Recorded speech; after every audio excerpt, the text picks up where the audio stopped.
다음은 저희 부천소설가협회가 스토리텔링화한 부천 구비 전승설화를 감수해 주신 고전 독작가이시면서 연암 박지원의 연구가이신 간호윤 교수님의 감수 소감이 있겠습니다.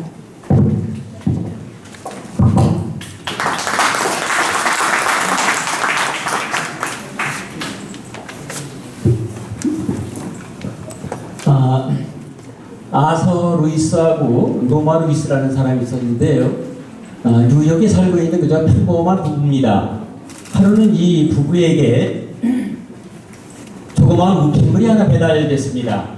그 우편물을 갖다 열어보니까 그 안에 단추가 하나 있는 거예요. 이것이 어디서 왔나 했더니 조금 있다가 자기가 우편물을 보냈다고 하면서 한 집사라는 사람이 찾아왔습니다. 그리고 이렇게 이야기되는 겁니다. 그 우편물 열어보셨죠? 그 속에 단추가 있는데 그 단추를 누르면은 5만 달러를 갖다가 받을 수가 있습니다. 그런데 문제가 하나 있는데 그 단추를 누를 적에는 당신이 모르는 사람이 죽습니다. 그러니까 당신이 모르는 사람이 죽는데 5만 달러 이렇게 된 거죠. 이게 두 부부가 상의를 했는데 남편이 그 윤리적으로다가 그런 것이 있을 수가 없다. 누군가 죽는데 어떻게 그 5만 달러를 갖다가 가질 수가 있느냐. 그러니 그건 할 수가 없다 그랬습니다. 그런데 이 부인이 남편이 출근한 뒤에 가만히 생각해 보니까 그 5만 달러가 탐이 나는 거예요. 이것만 있으면은 자기의 삶도 펼 수 있을 것 같고 또 못 낳는 아이도 낳을 수 있을 것 같고 그래가지고 또 더군다나 모른다고 그랬지 않습니까? 그래서 그 단추를 눌렀습니다. 그런데 아무 일도 일어나지 않는 거예요. 얼마쯤 시간이 흘렀는데 전화가 왔습니다. 전화기에서 들려온 목소리는 당신의 남편이 오늘 지하철역에서 지하철에 치여서 죽었습니다. 라고 얘기를 하는 거예요. 그리고 가만히 생각해 보니까 남편이 5만 달러 사망했을 적에 받는 그런 것을 드러났던 기억이 나는 거예요. 그리고 분명히 모르는 사람이 죽는다고 그랬는데 이게 무슨 일인가 해가지고 너무 놀라고 있는데 그 집사에게서 전화가 왔습니다. 아니 여보, 당신 그거 내가 모르는 사람이 죽는다고 그랬지 않소? 그랬더니 그 집사가 이렇게 얘기를 했습니다. 부인, 당신은 정말로 당신 남편을 아십니까? 라고 말했습니다. 그러니까 내가 아는 사람이 죽는다고 했는데 결국은 남편이 알지 못하는 사람이었다는 얘기죠. 알지 못하는 사람이 죽는다고 했는데 결국은 남편이 알지 못하는 사람이었죠. 저도 부천에서 근 30여 년을 갖다 살았습니다만 사실 우리의 설화가 부천에 이러한 설화가 있었는지 사실 몰랐습니다. 그래서 이 얘기를 모두에 꺼낸 겁니다. 혹시 이 설화와 전설을 같은 것을 갖다가 이 기회에 새롭게 좀 받아들이셨으면 하는 생각입니다. 여기 여러 어르신들도 계시고 해가지고요. 제가 그냥 읽도록 하겠습니다.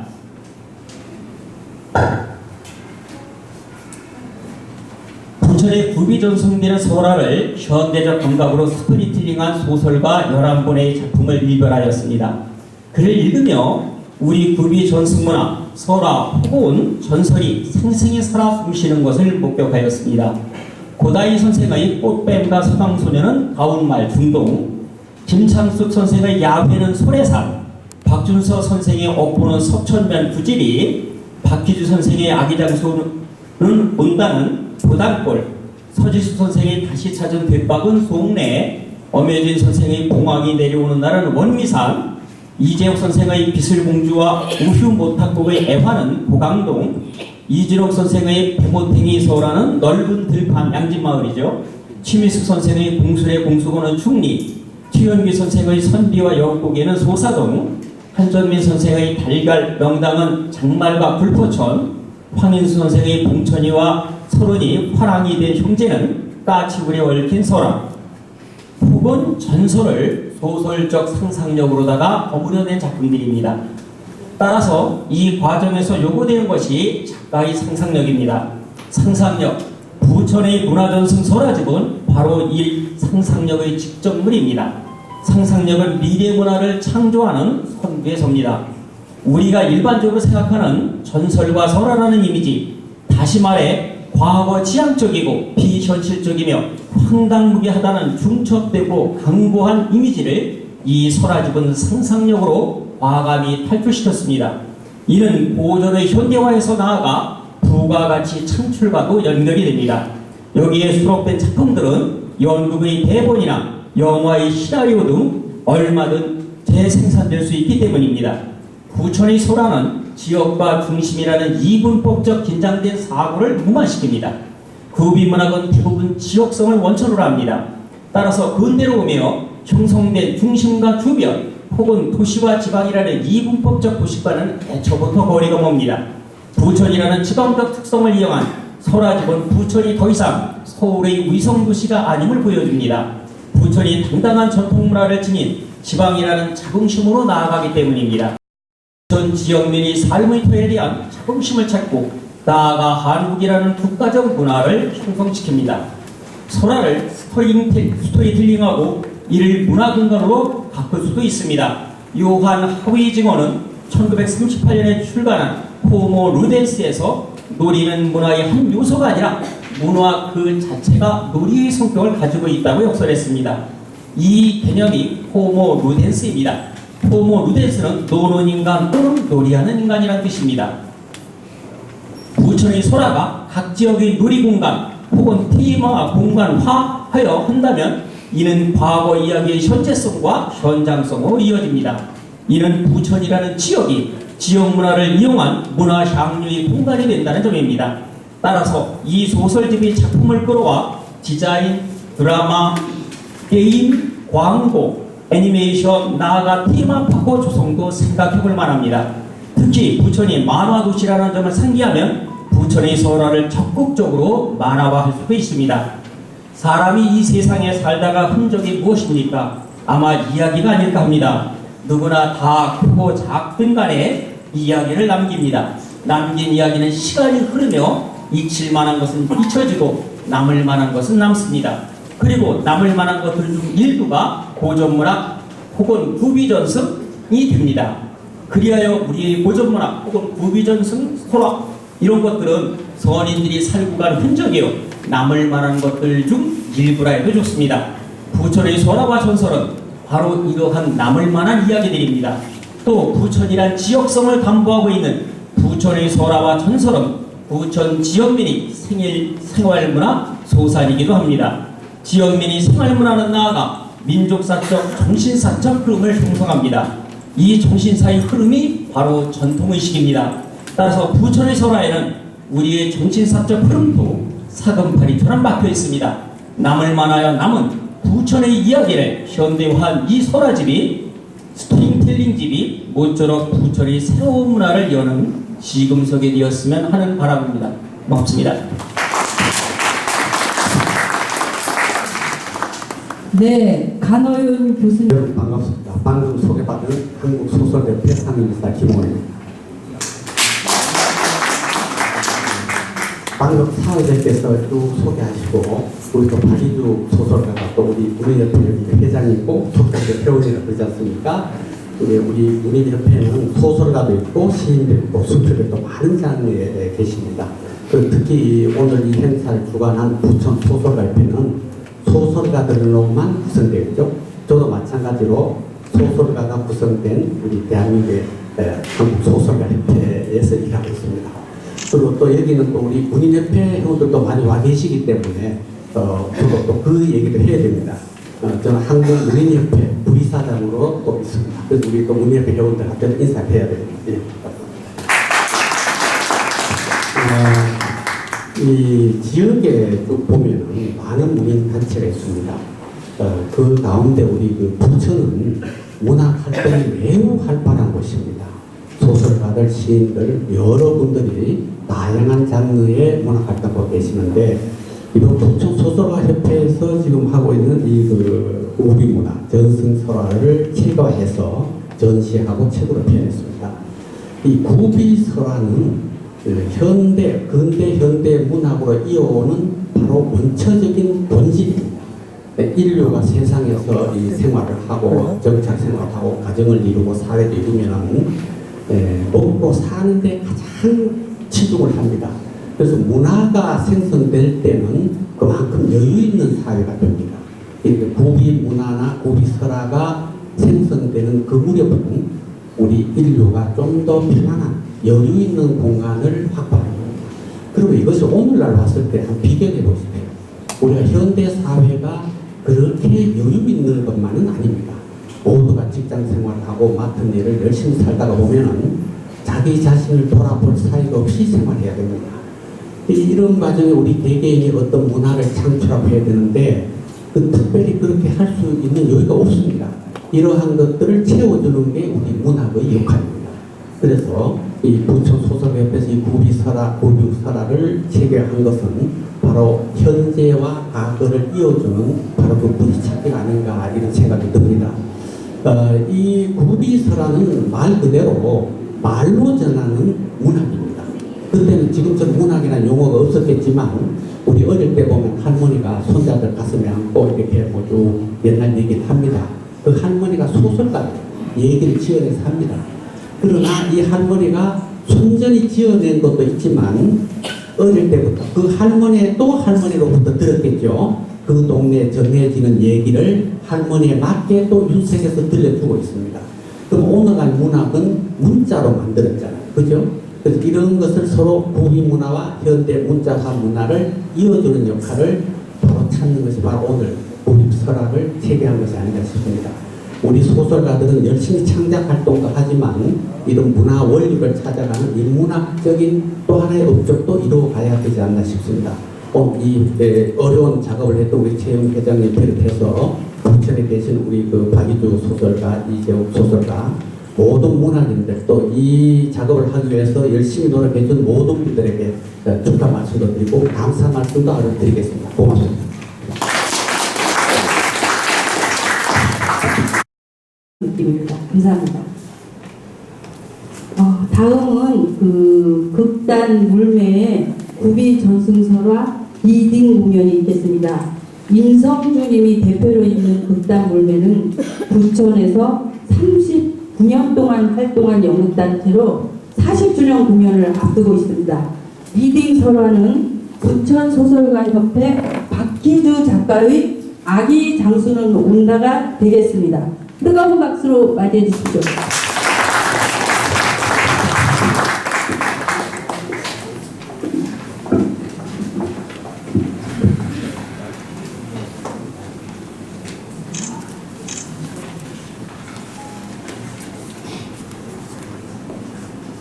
진인이 틀림없다. 진인이 틀림없다. 진인이 틀림없다. 진인이 틀림없다. 진인이 틀림없다. 19세기 초 조선 백성들 사이에 은밀한 소문이 떠돌았다. 소문의 진원지는 조선의 서북 지방인 평안. 예로부터 철저하게 차별받던 지역이다. 북방민족과의 수많은 전쟁에서 근접해 있다는 이유만으로 지속적인 순환을 당해왔으며 원나라 시절에는 동령부라는 통치기관이 설치되어 고려의 영토에서 제외되기도 했다. 그렇지만 그곳은 농업 생산력이 타지에 비해 비교적 높았고 자원이 풍부하여 수공업과 광업이 발달하였으며 청나라와의 활발한 교역으로 상업이 크게 활성화되었는데 그것은 곧 한양의 세도가와 결탁한 수령들의 수탈 수단으로 작용할 뿐이었다. 그런 곳에 진인이라니. 민중들은 고개를 갸웃거리면서도 혹시나 하는 심정으로 진인의 출현 소식을 반겼다. 여기저기 발길이 닿는 대로 떠돌던 칼을 입어 사는 어느 고을에서 고승줄에 묶여 관하로 끌려가던 농민을 발견했다. 잠깐만. 아니 도대체 이 끌려가는 연유가 무엇이오? 먹을 것이 없어 남의 것을 훔치다 잡혔어. 아이고. 아니 그렇다고 이런 욕을 당한단 말이오? 뭐 하는 게요? 이자와 일가라도 되는 거요? 아니요. 아니 왜다. 이 사람이 도둑이라니 하도 닦여서 그럽니다. 지금 이 땅에는 이보다 더한 도둑들이 득실거리지 않소. 양반이 되기 위해 족보를 사고 팔고 관직을 얻고자 세도가의 문턱이 닳도록 드나들고 세금은 수령이 매기기에 달렸소. 죄를 입은 논밭의 결수를 도둑질하고 푸세를 도둑질하고 굶주린 백성을 구제한다면서 양곡을 도둑질하고 황복 창고에서는 이익을, 송사에서는 뇌물을, 하물며 도둑의 작물까지 도둑질하는 놈들이 널려있는 세상이 외다.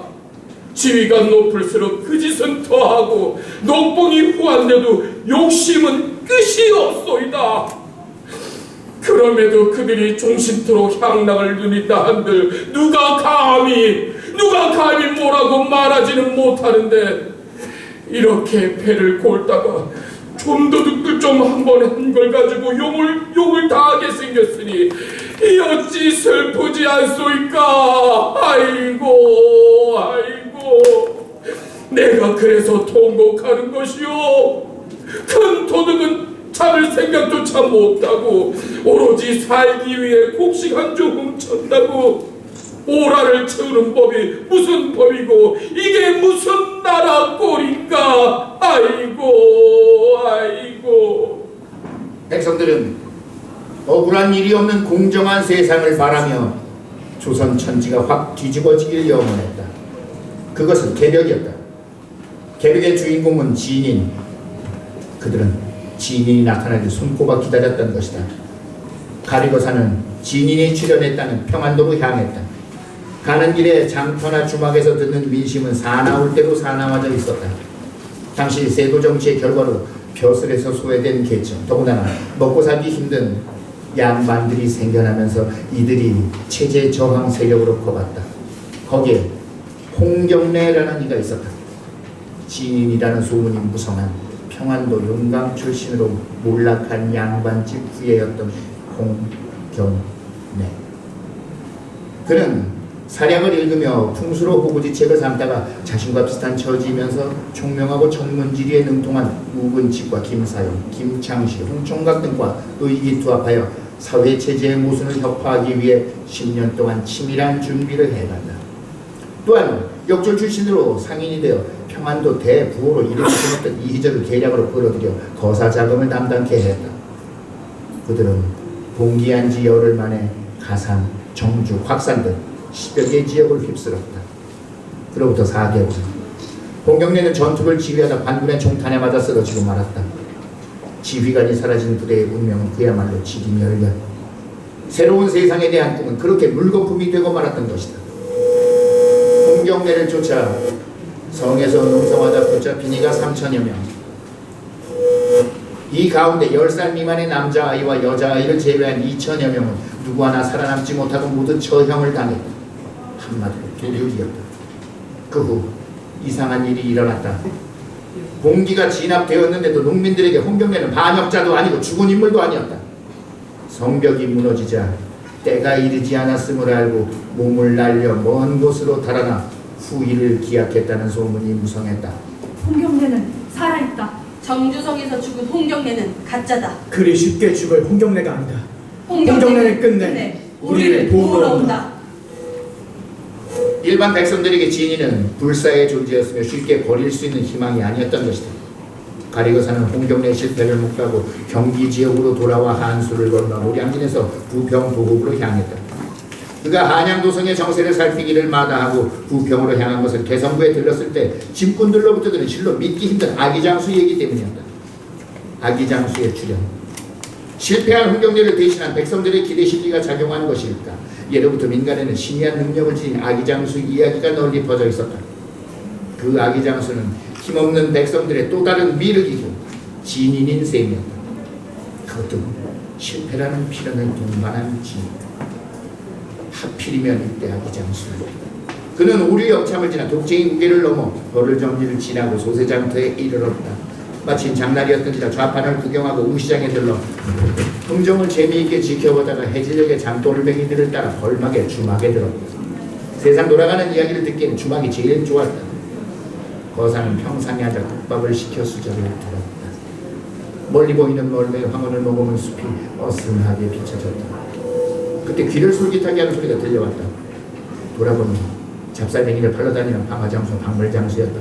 박물장수는 대부분 여자인데 반해 그는 눅수불해한 남자. 아기 장수가 기어코 떠났다는구만. 아유, 떠나다니. 아직 이르다고. 거참 무슨 말인지 모르겠네. 뜻을 펼 때가 아니라는 말일세. 아이고 장수가 맞긴 하고. 하하, 쉬쉬해서 그렇지 힘이 엄청났을 뿐만 아니라 휙휙 날아다녔다네. 아니 자 그럼 그 동네가 어디인게요? 계양산 아래에 있다고 합디다. 그런데 아기 장수가 어디로 떠났다는 거요? 하늘로 갔다고도 그러고 관악산 쪽으로 날아갔다고도 그러고. 어이구, 정말로 사람이 날아다닌단 말이오? 우리도 들은 풍월일 뿐이요. 홍경래의 지뢰 논란 교사가 조정에 장계를 올렸다는 소문이 돌자 아기 장수가 사라졌다는데 그 아비는 터무니없는 얘기라며 아이 하나가 홍역을 앓다 죽어 계룡지 애장터에 묻었다고 그런다오. 계양산은 벌막에서 20여리 떨어지고 가리고 사는 그들에게 더 이상 부를 게 없다 생각하여 어둠이 깃들기 시작했는데도 삿갓을 집어들고 길을 나섰다. 거사는 주막에 들어 주모에게 뜸들이지 않고 아기 장수에 대해 물었다. 그 힘이 장사인 아이가 있다는 소문이 있던데 이 참말이요? 그 얘기를 어디서 들었는데요? 헤이, 그 장사꾼들에게 들었소만.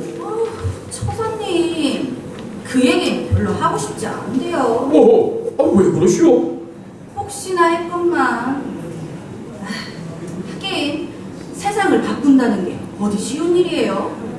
우리 같은 상권들이 바라는 게 뭐겠어요? 먹는 건 둘째치고 사람한테 발시받지 않고 사는 거.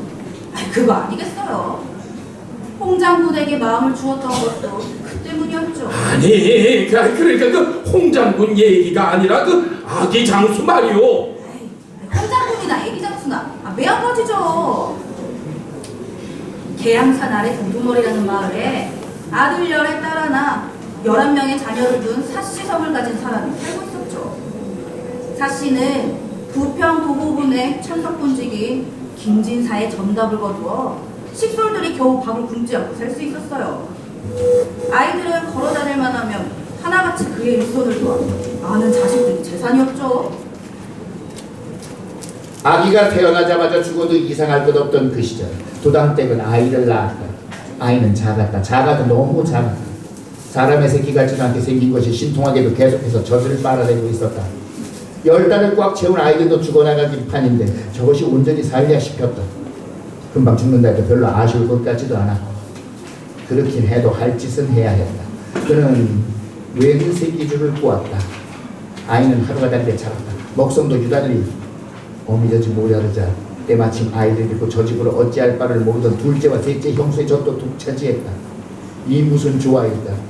2달이나 일찍 태어난 것도 그렇고 하루 상관으로 태어난 손주 둘이 까닭없이 죽은 것도 그렇고 그 손주들의 목까지 무섭게 먹어대며 범상치 않게 변해가는 외모도 그렇고 아이는 열흘 만에 기어다니다 한 달 만에 걷더니 절망에서 뛰어다닐 정도였다. 석 달이 지났을 때는 젖을 끊고 밥을 먹는데 그 양이 어른 뺨칠 정도. 아이가 2를 지났을 때 사씨는 그제야 이름을 지어주었다. 샌돌이다. 아이 같지 않게 힘이 너무 셌기에 자연스럽게 부르게 된 이름이었다. 등에 깃이 달린 아이 샌돌. 친정엄마는 그런 샌돌이가 걱정이었다. 더 자라봐야 알겠지만 너희 처지로서는 감당할 수 없는 웅상이로되 엄청난 횡액이 닥칠 징조로다. 예로부터 날개 달린 아기 장수 이야기가 전해 내려왔다. 아기 장수의 다른 이름은 개벽장이야. 개벽이란 세상을 뒤집어 엎는다는 것이니 나라님의 입장에선 바로 역적이니라.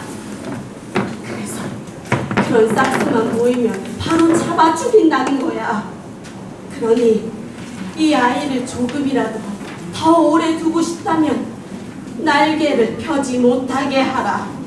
또한 이 일을 아무도 알아서는 안 될 것이야. 심지어 사서방에게도 비밀로 하되 천년 벅차거든. 내게로 아차하는 날엔 모두가 죽을 것이니. 곧 떨어지길 바랐던 날개, 아니 날개가 아니길 바랐던 깃은 아이가 자랄과 더불어 오히려 펼치게 되면 우람해져 갔다. 다행인 것은 날개를 오므리면 등에 딱부터 별로 표시가 나지 않는다는 것. 도담댁은 항상 날개를 복대로 묶어두고 한시도 샌들이 곁을 떠나지 않았다. 하루는 도담댁이 조를 심은 비탈에 빙 둘러 심어놓은 옥수수를 열아와 함께 따고 있었다. 옥수수는 익기도 전에 벌써 멧돼지 차지가 된 것이 많았다. 해는 뉘엿뉘엿 계양산 너머로 사라지고 있었다. 그만 내려가야겠다 싶어 치마폭에 따다본 옥수수를 소쿠리에 옮기려는 순간 두두둥 땅이 울리는 소리가 들리면서 깨악하는 열아의 비명이 들렸다. 도담댁은 본능적으로 옥수수를 베개치고 열아가 있는 밭머리 쪽으로 달려갔다. 이게 무슨 일인가? 어느새 나타났는지 샌돌이가 장작개비를 들고 커다란 멧돼지가 머리에 피를 흘린 채 나뒹굴고 있었다. 키우던 개 워리는 멧돼지 주위를 빙빙 돌고 열아는 아직까지도 주저앉아 얼굴을 가리고 있었다. 도담댁은 놀랐지만 비로소 안심이 됐다. 샌돌아, 네가 한 거야? 응. 뭐가 그리 바쁜지 자기보다 덩치가 큰 멧돼지를 마른 집다발 짊어지듯 가볍게 둘러매고는 마을을 향해 내려가려 했다. 도담댁은 친정엄마의 말이 부쩍 생각났다. 날개를 펴지 못하게 하라. 그것은 날개만이 아니었다. 샌돌이의 엄청난 힘도 날개일 수 있었다. 아무도 알아서는 안 될 것이다. 사람들이 한다면, 아니 저걸 본다면. 샌돌아, 잠깐만. 거기 놓고 가거라. 아버지와 형들이 들고 가도록 내려놓으란 말이다. 이 애미 말 들어. 네가 그대로 마을로 내려가면 사람들이 놀란다. 그리고 앞으로 다시는 사람들 앞에서 힘자랑하지 말아라. 샌돌이 멧돼지를 내려놨다. 그렇지만 도담댁의 말이 무슨 뜻인지 알아채지 못하는 눈치였다. 도담댁은 열아에게 샌돌이가 멧돼지를 잡았다는 말을 하지 말라 단단히 이르며 아버지와 오빠들을 데려오라 내려보내곤 샌돌이를 그 자리에 주저앉혔다. 너 왜 애미가 등에는 날개를 묶어놓은 줄 아느냐? 샌돌이 눈만 크게 뜨고 미동도 하지 않았다. 혹시 너 그 날개를 펴봤느냐? 놀랍게도 샌돌이는 고개를 끄덕였다. 날았어? 역시 고개를 끄덕였다. 도담댁은 놀라 주변을 살피고는 다시 물었다. 누가 본 적은 없고? 이번에 샌돌이는 고개를 저었다. 다행이구나. 내 말을 명심해서 들어라. 너는 보통 아이가 아니다. 사람이 어찌 날개를 달 수 있겠느냐? 어떻게 하늘을 날겠느냐 말이다. 그런데 나 이제 고작 5살 먹은 아이가 멧돼지를 맨손으로 때려잡았다면 부담이 있겠느냐? 네가 그런 힘을 갖고 있다는 걸 다른 사람들이 알게 되는 날, 특히 관아에서 알았다간 너는 죽는다. 이 마을 사람들까지도 너로 인해 다 죽을지도 몰라. 그러니 제발 어디 가서라도 그 누구 앞에서도 힘을 감추어라. 이 멧돼지는 바위에 부딪혀 죽었다고 할 테니 너는 아버지 오기 전에 워리와 함께 내려가거라. 어휴, 오랜만에 마을 사람들이 고기만 보게 생겼구나. 도담댁이 말을 마치자 샌돌은 조용히 일어나더니 갑자기 저고리를 벗어 허리에 묶더니만 날개를 쫙 펴는 것이 아닌가. 저 아이가 정녕 내 뱃속에서 나온 아이라는 말입니다. 도담댁은 집으로 돌아와 걱정이었다. 이러다 무슨 일 나고 말지. 더 큰일이 나기 전에 남편에게 털어놓아야겠다고 생각한 도담댁은 안방으로 들어와 이미 코를 골며 자고 있는 사실을 깨웠다. 아유, 아니 왜 그래요? 일어나 봐요. 당신이 들었다는 그 아기 장수, 우리 샌돌이가 분명한 것 같으오. 아이고, 아닌 밤중에 홍두깨라고 그 귀신 신할 까먹는 소리 하고 있어. 샌돌이가 아기 장수라니. 우선 샌돌이는 친정에 보내야겠어요. 어머니가 얘기한 적이 있으니까. 아기장수의 힘이 날개에서 나온다고 믿는 그였다. 그래, 죽으라면 죽는 신용을 해야 편한 이들에게 힘은 과유불급. 내가 날개를 자르리라. 그리고 숨을 크게 들이쉬고 낫을 들고 안으로 들어갔다. 그때 도담댁은 보냈어요. 사시에게 모든 걸 털어놓은 도담댁은 슬그머니 나가는 사시를 눈구멍을 통해 지켜보다 낫을 드는 모습에 기겁하여 뛰쳐나와 아이를 보냈다. 지푸라기 속에서 워리를 껴안고 자다가 도담댁이 기척을 듣고 고개를 들었던 그만큼 샌돌이 귀가 밝았다. 어서 일어나라. 애미가 갈 때가 있다. 샌돌이 그곳이 어디냐는 듯 빤히 쳐다봤다. 시간이 없다. 외할머니 집으로 가면서 얘기하자. 아버지 오기 전에 가야 한다. 그러자 샌들이 무슨 일인지 알겠다는 뜻으로 한 손으로 가슴을 탁탁 치면서 일어났다. 혼자 가겠다는 것이다. 어딘 줄 알고. 그런데 다 안다는 것 아닌가. 오히려 걱정하지 말라는 미소까지 짓고 밖으로 나가더니 바람처럼 사라져버렸다. 도당댁은 그 자리에 펄퍼덕 주저앉고 말았다. 막막했다. 얼마 동안 그러고 있는데 사씨가 나타났다. 거기 보낸다고 무슨 뾰족한 수가 있으려고? 아예 날개를 잘라버려야 후환이 없지. 당신도 쇳돌이를 어쩌지 못해요. 다음날 도당땡을 친정으로 가 도당보살로부터 샌돌이가 예전부터 그곳에 들락거렸다는 걸 알게 됐다. 도당땡이 아는 한 샌돌이와 도당보살의 만남은 100일 무렵 딱 한 번뿐이었다. 그 말을 들은 도당땡은 이제 놀라지도 않았다. 샌돌이가 어떻게 거기를 알고 왔는지 묻지도 않았다. 그 아이가 보통 아이던가. 분명 그 아이가 최영 장군님보다도 찔인 게야. 내가 꿈에 집안에 해는 없을 것 같다. 그러니 내버려 둬라. 최영 장군님보다 우찔이라니. 샌돌이가? 한동안 조용하던 부병도 후분의 아기장수 이야기가 다시 떠돌았다. 누군가가 간밤에 많은 재물을 마당에 놓고 가는 일이 벌어지기도 했었다. 그 누군가가 바로 아기장수 아니겠는가? 그 아기장수인지 뭔지 아는 놈을 당장 잡아들여라. 역적의 싹은 일찍 드러낼수록 좋다. 수령의 명을 받은 나졸들이 관할을 나와 득달같이 도두머리로 향했다. 수령은 아기장수를 벌써 잡은 것 마냥 장계도 썼다. 민심을 현혹시키고 국법을 어지럽히는 자, 일명 아기장수라고 불리는 자를 체포했으니 어떻게 처리하면 좋을지 하명하여 주십사. 죄목은 크게 부풀릴수록 이로웠다. 그때 빛이 들어왔다. 그 빛은 곧 사람의 형상으로 변했다. 머리에 수건을 짚은 동여매였어도 칠흑 같은 머리칼이 어깨를 덮은 채 걷는 듯 나는 듯 그 형상이 다가왔다. 체구는 작았지만 범접할 수 없는 기상이 빛처럼 동그랗게 에워싸고 있어 신령스러운 기운까지 느껴졌다. 수령은 너무 놀라 입을 떡 벌리고 앉은 채 움직이지도 못하고 그대로 얼어붙고 말았다. 네가 죽고 사는 것은 네 처신에 달렸나니. 아주 해맑은 목소리였다. 이 세상 것이 아닌 것 같은 이자가 말로만 듣던 아기장수인가. 수령은 엄청난 위압감을 느껴 눈동자도 움직이지 못했다. 군사를 지금 즉시 걷어들여라. 죄 없는 백성의 손끝 하나라도 다치게 하는 날 너희 목숨도 산 게 아니로다. 욕심이 많은 자였으니 자기 목숨 귀한 줄 왜 모르네. 자신이 죽어버리면 부귀장산도 다 필요 없거든. 어떤 생각도 떠오르지 않았다. 오로지 그자의 말을 들어야 한다는 압박만 일처럼 밀려왔다. 서두르러 아전들에게 명을 내렸다. 사씨의 손끝 하나도 건드리지 말고 그냥 돌아오도록 해라. 이 생전에 나는 다시 나서진 않을 것이로되 또다시 가난한 백성들에게 수탈을 일삼건을 당장 돌아와 네 목을 취할 것임을 명심하라. 그리고 이 관아 뒤뜰 은행나무 밑에 누런 개 한 마리가 죽었으니 나로 알고 묻어주어라. 수령이 고개를 들어보니 맑은 목소리의 인자는 어느새 사라지고 없었다. 샌돌이는 그러한 광경을 계양산 꼭대기에서 낱낱이 지켜보아 날아올라 도두머리 위를 한 바퀴 돌고는 절골로 날아가 큰 바위에 내려앉아 오른발로 서서 계룡지를 내려다봤다. 월이가 묻히고 있었다. 그는 그 광경을 지켜보며 진저리를 치고는 오줌을 갈겼다. 인연이라도 툴툴 털어버리려는 듯. 그리고 관악산 쪽으로 날아갔다. 그가 서 있던 자리에는 발자국이 선명하게 남았다. 오줌은 샘물이 되어 바로 그 바위 밑에서 솟아올랐다. 그 이후로 사람들은 샘물을 약수로 여겨 마시며 그 바위를 아기장수 바위라 불렀다.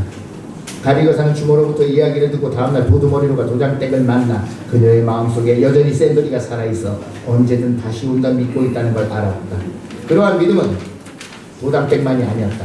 절골로 가는 도중에 만나는 이마다 아기장수는 불사의 존재이며 힘없는 이들의 희망이었고 또 다른 미륵이자 지인이었다. 그는 아기장수 바위를 찾았다. 길이가 20척은 되고 높이는 5척은 좋게 될 바위. 그 위에 과연 발자국이 있었다. 한 뼘도 되지 않는 아기 발자국. 그는 발자국을 보며 나뭇잎을 오므려 샘물을 떠마시며 중얼거렸다. 아기장수는 온다. 네, 여기까지 아기장수는 온다리 모르겠습니다. 감사합니다.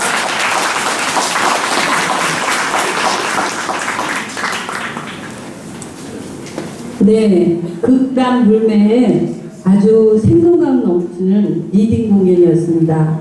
재미있게 잘 들으셨나요?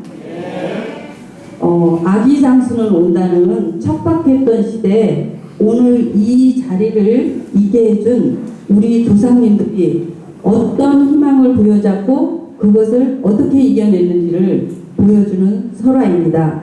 영국의 역사학자 에드워드 칸은 역사는 무엇인가라는 저서에서 역사란 현재와 과거의 끊임없는 대화라고 하였습니다. 오늘 저녁 이 자리가 바로 그런 자리가 아닌가 싶습니다. 역사 기록에 남겨진 정사 외에도 개인이 남긴 문집이나 야사 혹은 신화, 저희 부천소설가 협회에서 오늘 이렇게 발표하는 입에서 입으로 전해 내려오는 설화도 모두 포함되는 게 아닌가 싶습니다. 기록에 남겨진 정사 외에 구비전승 설화를 통해 우리 조상들이 어려움 속에서도 어떤 희망을 놓지 않고 어떻게 폭풍의 시간을 헤쳐와 지금 우리에게 이 땅과 역사를 남겨주었는지를 가늠해 볼 수 있는 그런 시대생활상이나 풍습을 엿볼 수도 있습니다. 저희가 이번에 발표하는 설화가 여러 지명의 변천을 거치면서 현재 부천이라는 이름으로 불리는 고향의 이야기입니다. 현재의 우리가 과거의 조상을 만나는 순간인 것입니다. 이번에는 오카리나 공연이 있겠습니다. 글로리아라는 이름으로 활발한 연주 활동을 하고 있는 소박한 연주단입니다. 곡목은 오늘 밤과 아주 잘 어울리는 만남과 행복한 사람들입니다. 뜨거운 박수로 맞이해 주십시오.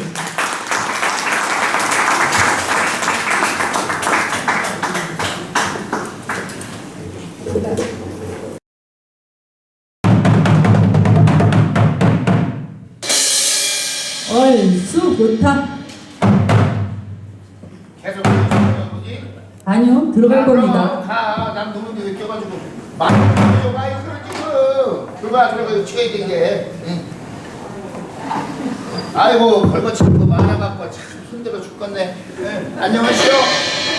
아이고 오랜만에 본다. 마당근 이게 봐주시오. 예. 아따 선생님도 만나고. 근데 오늘 뭔 날인데 이렇게 많이 모였어? 오늘 뭔 날이요? 뭐 말이지? 영어라니까 나는 모르지. 오늘 뭔지 알아요? 자, 오늘 난 이 자리를 완전히 기념을 해야 하겠다. 이런 분 손 한번 들어보시오. 남자분은 다 내려. 확 기념을 할게. 자, 그럼 나하고 여기서 사진을 하나 찍어. 기념으로 남겨야 될 게. 아, 나 이뻐서 그런 거 아니야. 대본에 써있어서 그런 거야. 자, 됐어. 그럼 내가 이거 사진 보내줘야 되니까 전화번호 알려줘. 아이, 작업하는 거 아니야. 대본에 써있어. 알았어. 그러면은 자기 거로 찍어. 빨리 찍어. 아니 저기 말뚝이 아니야? 아니, 말뚝이야, 교수님은. 아니 말뚝아! 왜 그래? 뭐하고 뛰겨? 빨리 와봐. 아니, 작업하는 거 아니야. 장사하는 거요. 저거 찍으면 5만 원 받아야 되는데. 아우 시끄러. 아, 왜 오라 그려? 작업이란 말이야. 아니 도대체 여기서 이렇게 맨날 이렇게 뭐하고 있는 거야? 아니, 작업. 맨날 나보고만 뭐라 그러고. 아니 일로 와봐. 응, 좋은 거 하나 알려줄게. 뭐. 저기 밖에 예. 저기 나가면 이쁜 일이 엄청 많대. 아, 야, 진작 얘기를 해야지, 씨. 거기 가서 장사하고. 알았어, 나 갈 거야. 아 오지마. 야, 불러.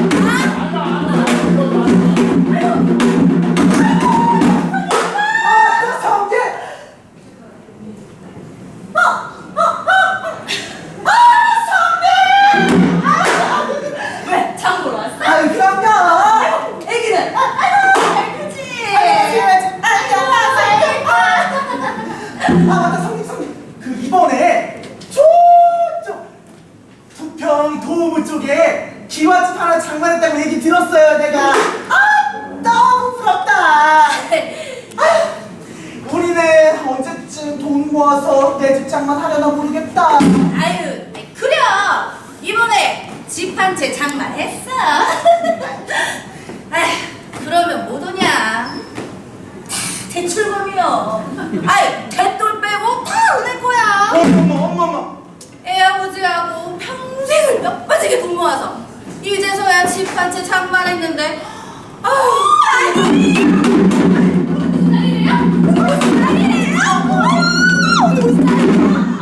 사람들이 바글바글하네. 어서 와. 그럼 당연하죠 언니. 아이고 예뻐라. 너도 무슨 많이 컸네. 근데 점점 엄마를 닮아가. 비극이다. 애 아버지 닮아가면 참 좋을 텐데. 아이고 애 아버지 김씨는 잘 있지? 그 애 아빠는 정신디.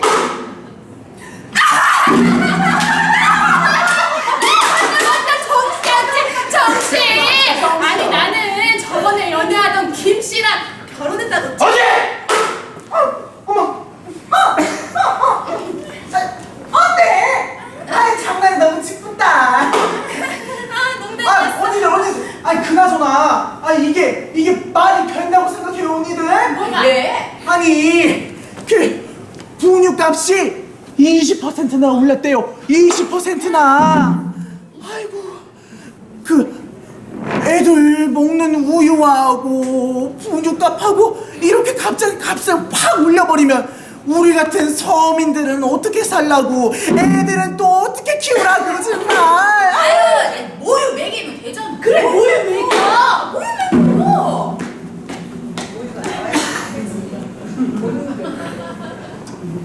나와봤어? 아유, 너 물리다 보면 언제 그래? 자꾸 물리면은 나와. 그래, 물려봐. 나는 안 나와. 왜? 나는 그 사정이 좀 있는데, 아유 언니 나 몰라도 돼.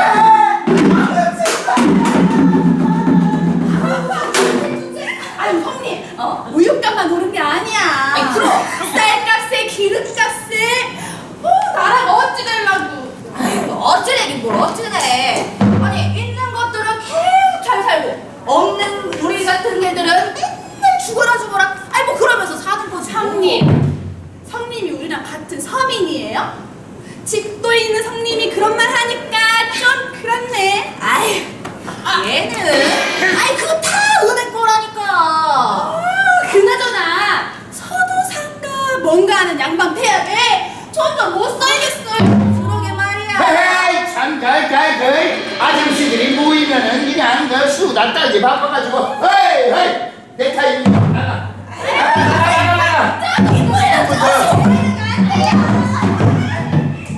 지금부터 나우 쇼타임이야. 예. 아니 내가 이걸 좀 턴다 그러니까 사람들이 자꾸 나한테 재밌는 얘기 조금씩 해봐라 뭐 이런 얘기하는데, 아니 지금 시국이요. 아프리카 돼지열병이 퍼지고 있는 이때 내가 재밌는 얘기만 털어서 되겠어? 심각한 얘기도 털어야지. 그렇소 안 그렇소? 와 리액션 겁나 없어. 확. 이것이 이 배우들 스스로만 한다고 해서 연극이 되는 것이 아니요. 여러분들이 같이 리액션을 해주고 반응을 해줘야 재밌는 연극이 된다 이런 얘기요. 알겠어? 관객과 배우가 하나 되는 공연. 몰라요? 관객과 배우가 하나 되는 공연.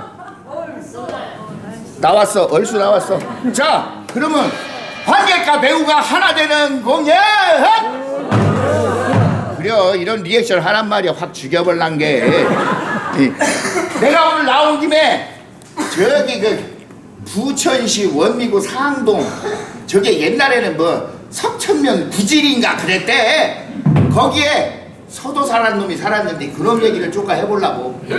아이 이놈은 조선시대가 외란도 겪고 호란도 겪고 두 번이나 전쟁을 겪는 통에 백성들이 피폐해질 대로 피폐해졌고, 세력가의 권세는 점점 더 세졌다 이런 얘기요. 그러니까 양반 놈들이 세력가한테 붙어가지고 돈 매기고 매관 매직하고 이런 시대가 왔다 이거요. 그게 아니 돈 주고 벼슬을 샀은 게 돈 주고 양반을 샀은 게 본전 찾으려면 어떻게 하겠어? 백성들 핍박하는 수밖에 더 있겠어? 그래가지고 허구한 날 백성들한테 고혈을 뜯어내고 돈 뜯어내고 삥 뜯어내고 결국 백성들은 돈 빌려서 세금 내고 이러다 보니까 어쩔 수 없이 전답을 그냥 헐값에 판 것도 아니야. 전답을 헐값에 뺏겨버려. 이런 시대에 바로 그 제일 앞장선 놈이 서도사라는 놈이요. 자, 서도사를 소개해보겠습니다.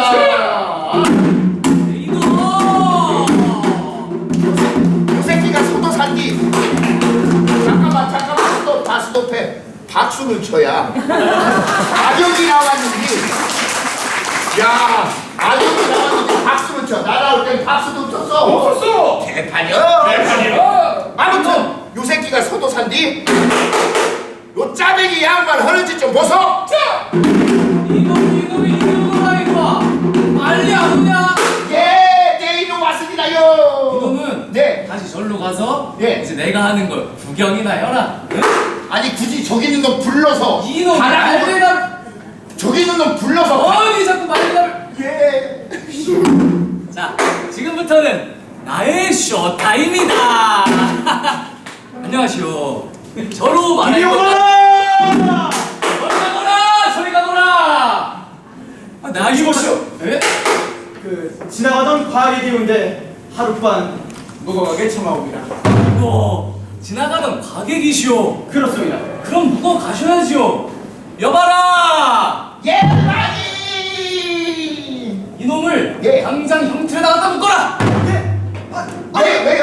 이 말씀이십니까? 내 이놈이 비렁뱅이 주제에 몰락한 양반인 양, 요 구겨진 가세, 예. 다 떨어진 도포자를 걸쳤으니 가짜 양반 행세를 한 것이 네 첫 번째 죄요. 아니 짜배기는 네가 아니.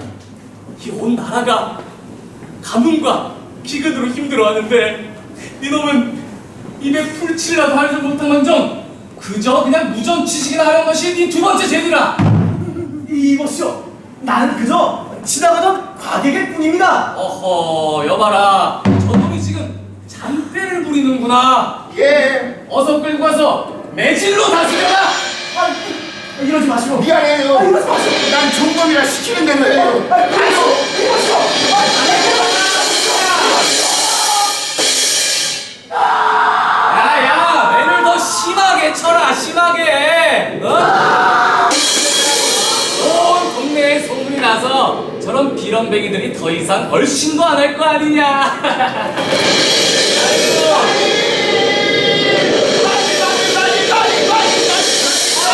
또 무슨 일이냐? 난리가 무슨 과객이요. 가객이 뭐? 절명했어라. 절명. 아유, 그게 무슨 큰일이라고. 야, 큰일이. 좀 귀찮게 됐구나. 빨리 가서 염습해서 야산 발치에다가 묻어라. 아, 그건 다 좋은데요. 뒤져버린 과객 허리춤에 이런 게 있었어요. 이게 무엇이냐? 나도 모르지요. 종범이 뭘 알겠어요. 어르신, 이것이 무엇이요? 마패를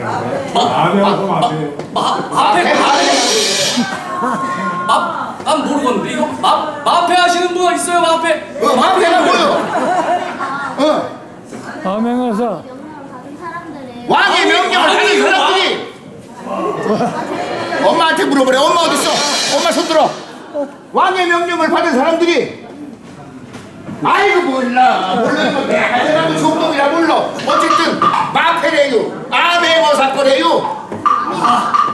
이 물건은 아주 요물인 것이니라. 예? 이것을 식구들끼리 입에 올리거나 남들에게 발설한 자는 저주에 걸려 제명에 못 죽을 것이니라.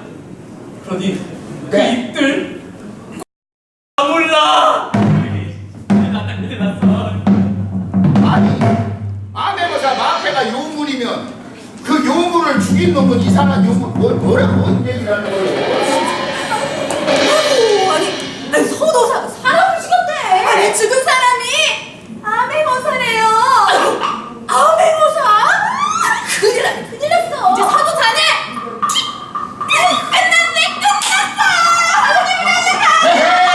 끝났어. 이 아들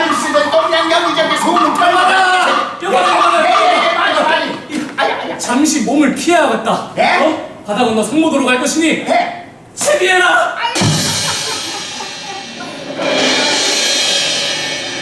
요렇게 암행어사를 살해한 저 소도사놈은 지가 사랑하는 애척 밴댕이년 하나만 데리고 저기 강화도 그 당시에는 성모도라고 했다나 어쨌다나 거기로 주랭랑을 놔버렸습니다. 근데 주랭랑을 놓고 나서 며칠 지나니까 아이고 암행어사가 살해됐다는 소식이 궁궐까지 들린 것이요. 그러니 그 소리를 들은 왕은 얼마나 빡쳤겠어요. 생각해봐요. 내가 보낸 의사를 죽여버렸는데 빡쳐버렸어요. 거기다가 이 의사가 젊지만 아주 좋은 집안에 장래가 창창한 정성까지 될 수 있었던 그런 양반이라 더더욱 애통해 했다는 얘기입니다. 그래서 화가 치민 우리 임금께서는 조정 대신들과 함께 이 포도대장한테 직접 체포하도록 명령을 내렸습니다. 포도대장은 각 고군의 현령들에게 얘기를 하고 현령들은 포졸들을 풀어 소도사 체포에 나섰습니다. 이렇게요.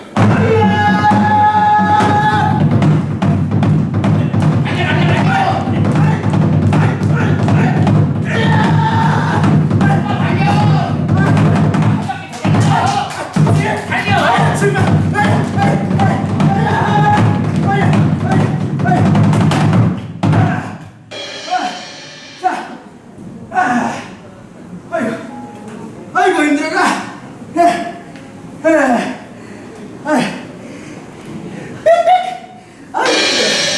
파팅한 거요? 정말 기가 막히실 건데 저기 말 가지고 퇴장하시오. 나 할 말 많은 게 아니야 보여줬으면 내서 퇴장이야. 아, 꼭 가지고 나가야 되나? 가지고 나가지 타고 나가야지 말인데. 에이, 진짜. 아이야!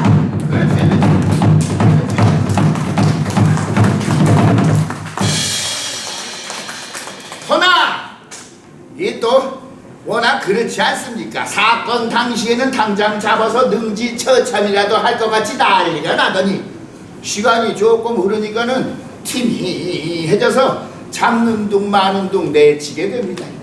자 그러면은 성모도로 도망을 가서 밴댕이년하고 같이 지내고 있는 소도사놈 꼬라지 한번 보겠습니다.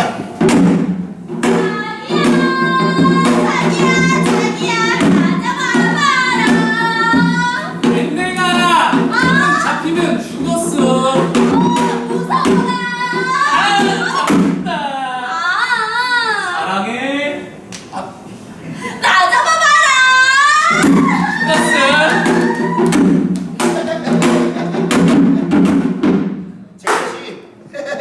이것이야 뭔 말인지 모르지라 수화로 지랄하고 자빠졌네 이런 얘기야.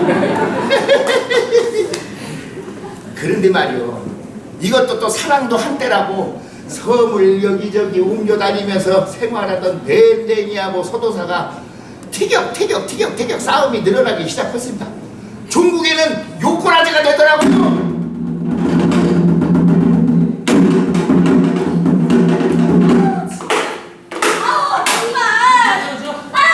이제 아웅다웅 하면서 살기는 싫으니까 날 좀 놔주셔. 뭐? 그리고 떠날 채비하게 금은부지 몇 개 좀 나눠주시고. 이런. 어휴, 빨리 줘. 내가 만독한 아이고, 나 좀 내. 사람 살려. 이 살인자가, 이 도망자가 이제 나까지 죽이려고 하네. 왜 이랬습니까요? 이 자식 어디 감히 네 이 청것이 내 몸에 손을 대느냐? 나 진정하십시오, 나으리. 이놈 밴댕이 편들어주는 거 보니까 뭔가 수상하구나. 아닙니다.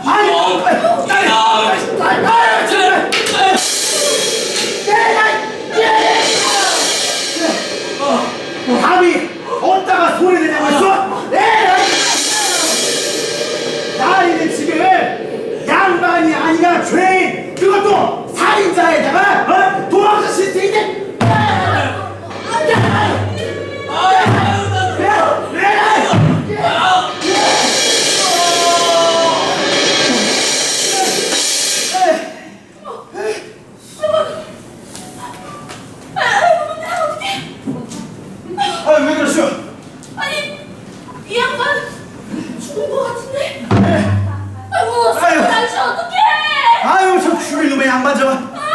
아니 나한테 사람 대접이라도 한번 해줬으면 이런 일이 났겠어요.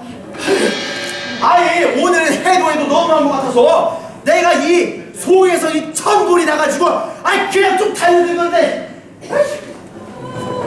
아니 이렇게 배져버릴 줄은 몰랐네. 네 알지. 아니 어쨌든 이 도사양만 시실 후딱 처리해버립시다.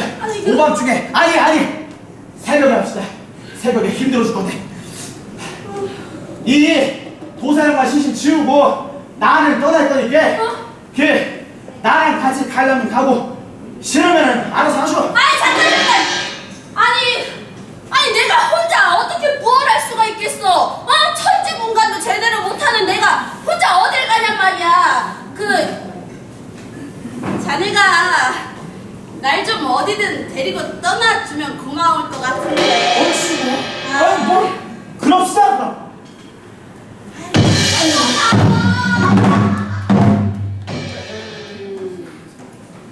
이 놀부보다도 더한 신통에 자린구비보다도 더한 요요요 서도사라는 양반. 결국 저 강화도 초지진에서 시신으로 발견됐습니다. 붉은 풀잎 사이에 놓인 저 시신을 백성들이 발견을 했지만 그자가 서도사인 것을 알고 시신을 거두기는커녕 침을 퇴퇴 뱉고 갔다고 합니다. 번님네들 우리 착하게 살자고요.